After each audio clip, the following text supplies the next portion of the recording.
we were almost in for another 50-minute recap as Mississippi State took the number 15 team currently, they weren't at the time, into overtime in Davis-Wade, but can't get the job done, can't convert on fourth down to tie it and send it to the second overtime, and they lose 41-34.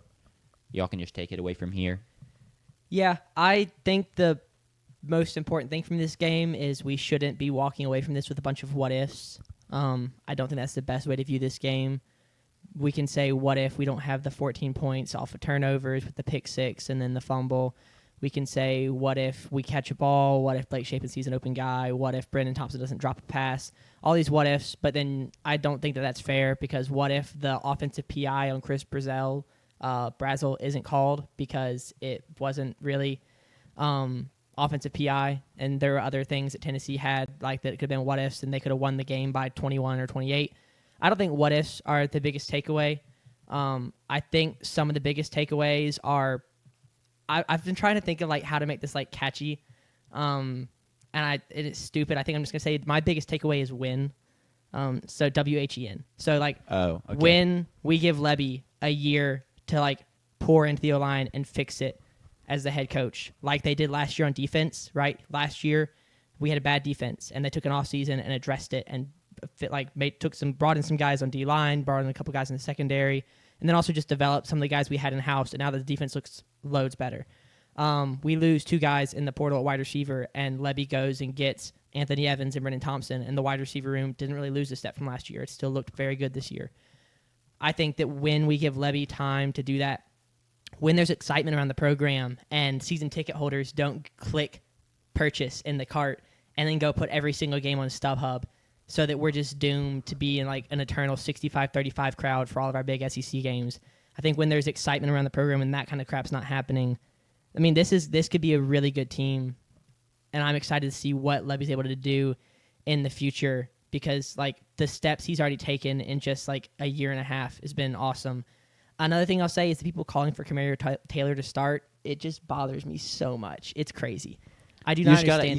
You gotta let that. It's the Twitter burners. It's the Twitter. It is the Twitter burners. Yeah, LSU's calling for Michael Van Buren to start right now. You gotta just let that roll off because I almost thought about bringing it up on the show too, and then I was like, there's just no point because it's faceless people that just are. Yeah, it's just crazy because like I know some of the nonsense. faceless people, and so like I see the words coming out of their mouth, and it just like bothers the heck out of me. Oh, I mean, I understand. We've seen zero from Camario Taylor as a passer, and I get the complaints about. I see the complaints about Blake Shapen sometimes making mistakes, right? Like I get that he does make mistakes, so I understand that you are saying Blake Shapen makes mistakes. That's a problem. But Camario Taylor is a freshman. We are going to lose more games with Camario Taylor as a starting than we would Blake Shapen because he's going to throw an interception and keep situations that Blake Shapen wouldn't throw. He's going to have more bad things happen than we would with Blake Shapen at quarterback. He's the more consistent option. We're going to win more games. And then also the other thing, like that's just like what I've seen. But also like I trust Jeff Lebby, and so the people who are complaining about Taylor not starting, I'm like, Lebby recruited him. He brought him in. He's developing him. He's putting him in moments where we're getting first downs. Like, why are we all of a sudden like he's done all these things where we literally cleared our win total as the soonest possible moment, 4 games. And people are like, yeah, but Jeff Lebby doesn't know what he's doing. We should be starting Camario Taylor. It's so dumb. Those are like my like bird's eye view takeaways. Do we want to get in? Do you have bird's eye view, JP? Or do you want to get into like? I would rather talk about the game first. All right. Well, that's unfortunate because let's talk about the game and then we can do your stuff. Yeah, I'd much rather talk about the game first. What a performance from Tennessee specifically. Like that's a big time win on the road in a game you should never win. Where you're spotted 14 points, really spotted 17 with the missed field goal. Aguilar turns the ball over twice. The momentum swings. That I expect to be a 4.5 Chali on Pate's review show tonight. And it was that. Like, it was incredible. The momentum swings, the fake punt conversion. Next play, you give up a fumble recovery for a touchdown. That is, and then for State to then respond and go down the field, and Seydou Traore tiptoes the sideline and somehow gets in for a touchdown. It was electric inside the stadium. The student section was full, like standing room only an hour before kick, which has never happened in my 5 years now as a student here at State. That has never been the case. I've always been able to get there an hour before kick and easily get to my spot in the 14th section just on the second level where I have a great view of the field. I always get there, never a contest. I had to get there when the gates opened to have my spot, and then my entire section was filled up 15 minutes after the gates opened. So it was incredible in terms of a buyout from the student section. And then the game, I thought, was an incredible performance from Tennessee, but also a great performance from us as well. To be in that game, spotting the other team, 17 points, as I said, not having Brennan Thompson for the entire second half, meaning you could not throw the ball down the field, essentially, because we just didn't have that deep threat anymore. Do we have an update on him yet, or? Levy doesn't know. They said they'd find out last evening, but we won't know until like Tuesday or Wednesday when he interviews. Thompson got hurt on the deep ball, returned to the game, played snaps, and then just didn't come out and play the rest of the second half. And then also, like, the second half, we played our backup defensive backs. Yeah. Kelly Jones didn't play. Diago Brunfield didn't play. Isaac Smith, I think, missed time. Isaac Smith got hurt at one point, but we were playing Jet Jefferson, and we were playing Javen Williams, Brylan Lanier, and Jerron Manning for much of the second half against Tennessee's, honestly, Chris Brazell is elite, and then Mike Matthews had a great game as well. And we were playing our second-string DBs, and for the most part, we were holding up and staying in the game. But we didn't do the things that I said were the keys to the game. And those were win the turnover battle. It was even. And honestly, our turnovers were much bigger momentum swings because they were 14 points on top of them. So I would say we lost the turnover battle for me. Limit penalties, that obviously did not happen. By the third quarter, we had already occurred 90 penalty yards. We ended up having 6 penalties for 70 yards. Under did not hit. The line was 63.5. We were well over that. Overtime played a part in that. The Tennessee's late touchdown is what ended up pushing the over. And then keep the crowd in the game. We lost that before the game even started. Yeah. Because the faculty sold their seats to Tennessee fans just to get some dinero, which I understand. As a professor, you're probably not paid very well, but that's a load of crap that really needs to be addressed. I hope that's addressed with Mark Keenum and Zach Selman, directly. Yeah. As you said, we can't be a place where we are perennially a 65-35 against SEC teams, because SEC teams, at least at this point, are going to travel to come watch a game in Starkville, because Starkville's great. Cowboys are a once-in-a-lifetime kind of experience. You don't get to see. That's the only place in the country where you see a game like that. And then, for the most part, pretty much every SEC team is favored, and you're much more likely to travel to an SEC road game when you're favored, knowing you have a better chance to win. Valid. And so we're always going to be at that crowd disadvantage. And then it looks terrible, not only in the stadium, it looks terrible on TV because that's the sideline that's shown. It looks terrible in photos because you can get a specific photo and it looks like a damn Tennessee game. And that, it was just terrible.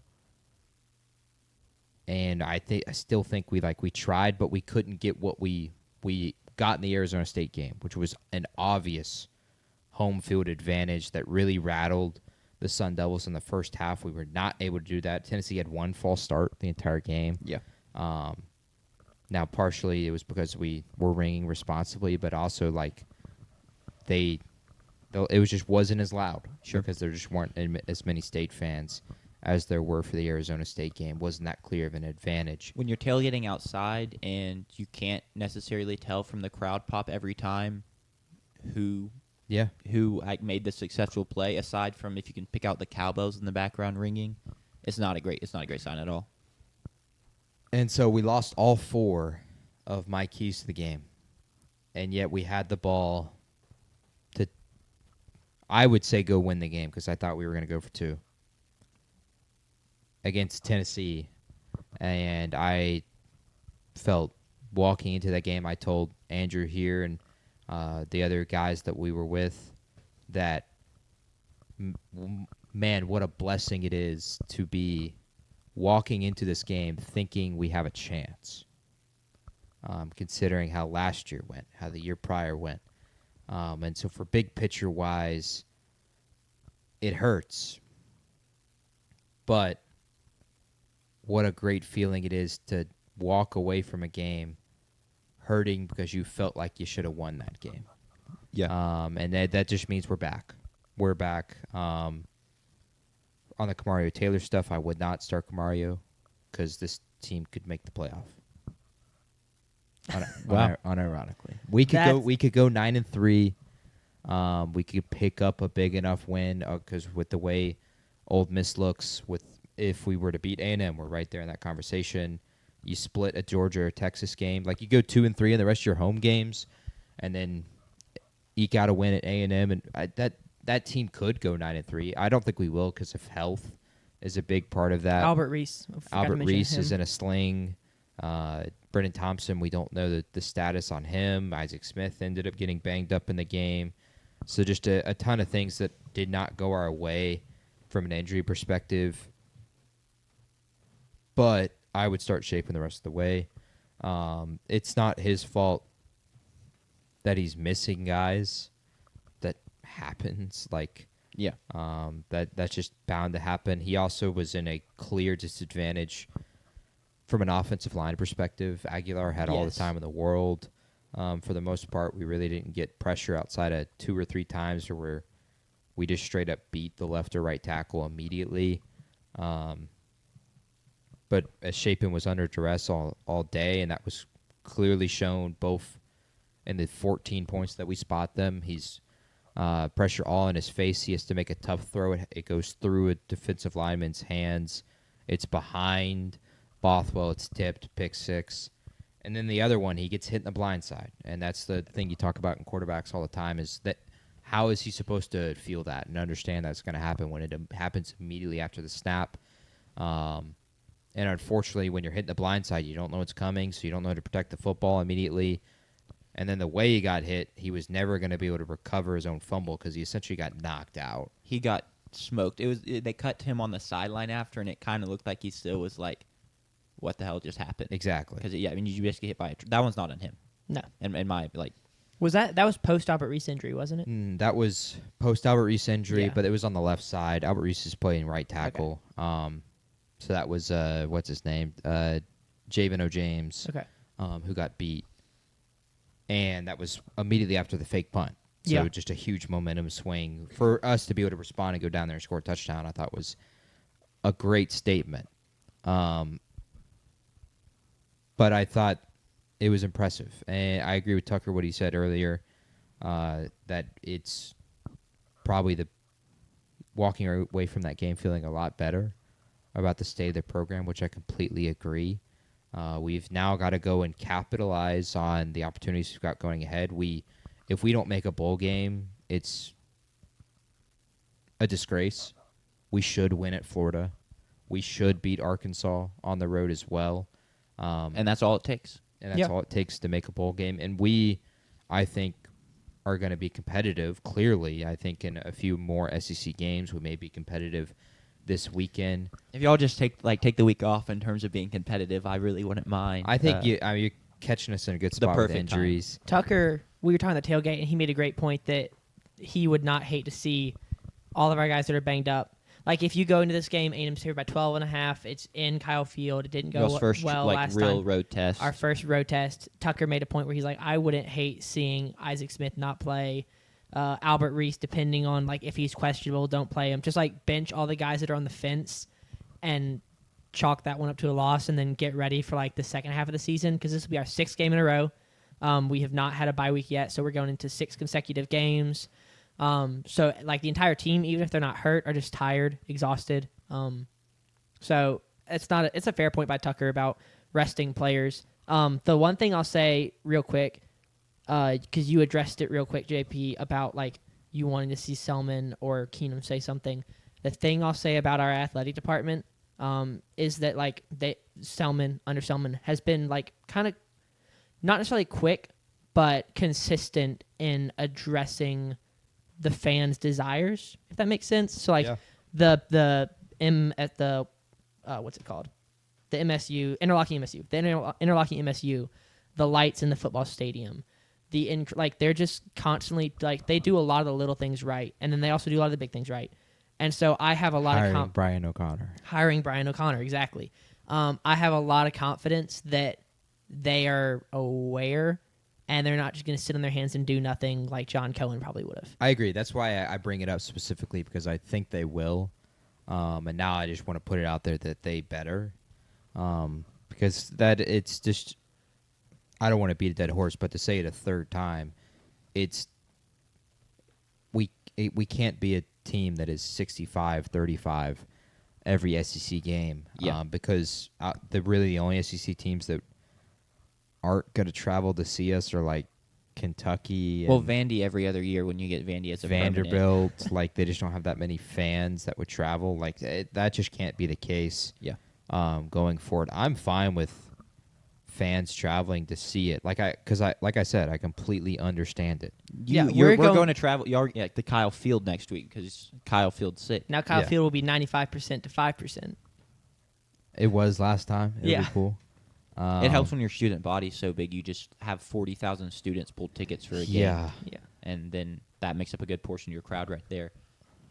I will say I do feel like the faculty thing, if it does get addressed, and I kind of agree, I expect it to, I could see it not happening until next season. Because like they've already bought tickets. Yeah, like, you can't do it won't anything be at this point. season. There's not really anything you can do this season. So it's what it is at this point. But I agree. Hopefully it gets fixed. Tucker mentioned in the chat he thought Tennessee's pass defense was really impressive, and I just want to give a shout out to Colton Hood. He really popped for me watching on TV. There's a reason he's getting first-round buzz. He looks the part. He played really well, and it is a really banged-up secondary, so someone has had to step up, and it's been him. So shout out to him. A couple other guys. And go ahead. A couple other guys to shout out. Zachary Tillman had an insane game, was flying all over the field. He had one of our 2 sacks. He came off the edge just from a 2-point stance and just got to the quarterback quick. Got Aguilar down. He had an interception, a couple tackles for losses, 6 tackles. Tyler Lockhart saw the field as a freshman, 6 tackles. So a couple big moments. Lockhart with 2 QB hits. Both of those guys are still would have this is still a young defense. I don't know Lanier we would lose, but this is still a young defense, and they played. I mean, they gave up 20 points in regulation. Yep. And you said there was a field goal on a turnover. Is that right? So kind of. No, Kyle Ferry missed a field goal. That's what it was. That was. So they gave up 20 points in regulation to a Tennessee team that dropped 30 something on Georgia. Mm-hmm. I was so impressed with the defense. This defense is you remember in the preseason, Isaac Smith had that interview about how we're 100% better than last year. And I made the joke that I was like, well, they were 134th in yards per game, so 100% better. You cut that in half. Next year we're going to be second in yards per game. They're playing 200% better.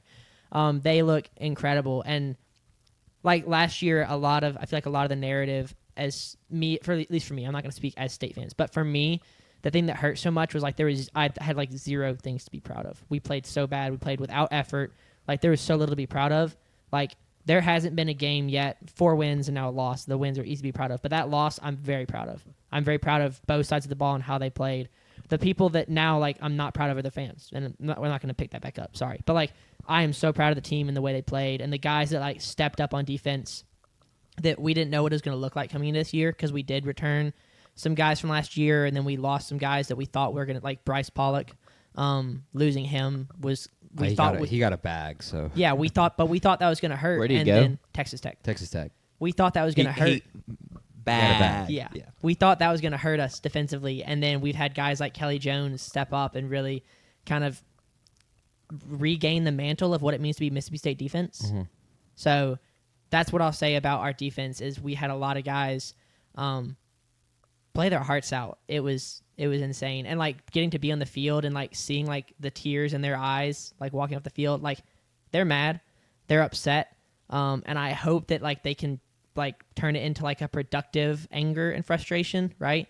And like not let that be a depressing, like, well, we lost, dang, this sucks. But more of a, I don't like losing. Let's not do that again. And like play with fire, like, because they've been playing with fire all season. If they can like find even more energy to go into Kyle Field next week, and be competitive again, maybe get an upset. I don't know, but just like keep them like don't let this kill what we've had going to the start of an incredible season. Sure. Anything else? I want to touch on the 2 points. And Tucker's point, the pass defense, I thought they were fine, but I also don't think they got our best punch without Brennan Thompson for the entirety of the second half. We really took one shot down the field for Brennan, and they had a few busts in coverage. And then also their pass rush was a large part in the reason that their defensive backs played as well as they did. So I don't know if they were that impressive. They were better statistically than they have been, and they were better than statistically than I thought they were going to be, only giving up 180 yards. But I don't necessarily know about the unit as a whole. I'm just Colton Hood very much looks the part. Him specifically, especially just his physicality in the run game and stuff like that. But fair. I mean, losing Brennan, you lost your wide receiver one. That's just gonna stunt any team's passing attack. Yes. X's and O's question. Sure. So the offense comes out. We run for 198 yards, 3.5 yards per carry, 57 rush attempts. That was not what I was expecting, given the big plays Tennessee, and this we do lose Brennan Thompson, but even prior to the Brennan Thompson, we ran the ball a lot in the first half. So going into the game, I was expecting to see a lot of attempts to take the top off of the Tennessee defense, and did not see a lot of those. I was impressed with our ability to run the ball. We only averaged 3.5 yards per carry, but Bothwell averaged 5.8, so nearly 6 yards a carry on 23 attempts. He has a great night, 2 touchdowns. How do you feel about the run game going forward? And then also thoughts on like why our offense looked the way it did. Was it an My thought is we were expecting Tennessee to try and overcompensate and take away the big stuff because of what had just happened to Georgia and how we've looked all year, that they would play conservative and not let us have anything over the top, and that we wanted to take advantage of that and just kind of run the ball. Like, what do you think the reasoning was for the way the offense played out? We were taking what was given to us. Okay, so yeah. And I think it should be looked at positively that we were able to run the ball as well as we did, given the looks that we had, which is we are expected to run the ball well, given those looks. Run game-wise, I thought we were incredible at breaking tackles specifically, and not just like the guys wrapping you up and get out of it, like literally dusting kids. Camario dusted a few. Fluff Bothwell dusted. Like, it was just putting guys on skates, and I thought that was impressive. And it shows that, like, we're building there from a talent perspective. Fluff is insane. And then we were able to do it in the red zone. Fluff has 2 touchdowns on the night, both in the red zone, and I thought that was really impressive. But Tennessee was 100% trying to take away the deep shots. They had a few busts in coverage, but for the most part, they did not really blitz. They brought 4 to 5 guys, and they dropped 4, meaning they had 2 high safeties for much of the entire game, and their corners were playing very soft. And their kind of goal was to use their size on the defensive line and Blake's lack of size, that it became a problem where Blake, it was harder for him to see the throws outside of the numbers. And obviously, with his size, it was a lot harder to throw over the middle because defensive linemen can get their hands up and bat them down. That's how you end up having the pick six on the little angle route, trying to get it to Bothwell. But I thought we were taking what was given to us. And then in the second half, we were doing what we were only able to do. Yeah. Well, without Brennan Thompson, we weren't just going to hit any really explosive deep shots. Now, Chapin didn't pull the trigger on 2 of them, I'd argue, which I would expect was pretty hard to see on the broadcast, but pretty much everyone in the student section saw it, and he just wasn't looking that way, and he probably missed 1 or 2. There was one he missed on the last drive of regulation to Anthony Evans. Yes, When he checks it down to Bothwell. That's one that I comes was to standing in mind. that south end zone, and I see Evans like throw his hands up once he realized it gets checked down, and I was just like, we had him. That one hurt. But it goes back to what you said. Shapen's not the tallest guy, and we talked to the preseason. We have like the 4th biggest O-line in the country right now. So And like I said, we were taking what was given to us, and I think it's more of we should be happy that we were able to run the ball well. Because honestly, I think the strength of that Tennessee defense is still right there in the front 7, and we were able to Definitely is currently anyway. break tackles, Sure. Extend plays, get extra yardage. Booth was bad because I just thought he was running too much east to west, not enough north to south out of him. Fluff was just getting north to south all day. And then Shapen just he kind of plays like I do or I have in flag football, where you just think you're faster than you actually are. yeah, And he's not faster than a Tennessee defensive lineman, yes, but any SEC defensive lineman, Yeah. he's just not going to outrun them, and he just needs to kind of get that out of his game, go to the check down more. But I thought we were taking what was given to us from an X's and O's perspective. Tennessee was playing really deep, really soft, trying to take away the deep shot, because that's how we beat Arizona State. We hit 3 of them, 2 of them for touchdowns. That won us that game. Tennessee wasn't going to get beat that way, and they were going to make us earn it all the way down the field. But I was proud that we were able to earn it for the most part. Very fair. that's okay. That confirms my thoughts. Good question.